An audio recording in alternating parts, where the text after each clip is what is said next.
keessummaa arra nutti argamte abbaa isiitii wajjin tan wallifte Yasmin Yonis Abdullahi afaan Oromoo tokko Soomaalillee yoo feetan keessaa amma hayatte nuti rakkoon qabu Khaanillee keessa ma hudandeessi kanaafuu isii hogguta kan nu afeereetiin akkuma abbaa wajjin akkasii laslas jette sanitti hogguta akka ni beekan gaajoollee Yonis Abdullahi maqdashoodatti kan guddatte asii biyya isaa keessa taa'uu dadhabee hoggaachi ilmaan kana fidateetillee dhufu bu'aa bayeetu keessa dabre kanaafuu Yasmin gabaabuma sirba tokko habaja keetiicha sii kannine sagantaa keenya keessa jiraachuu baattullee sii kannuun dirqama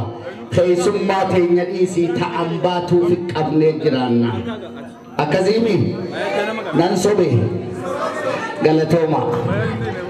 feesee maal fachi garagaltee dhaabdaame as garagalchi kaagama tiyya kanaas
Kayana ya,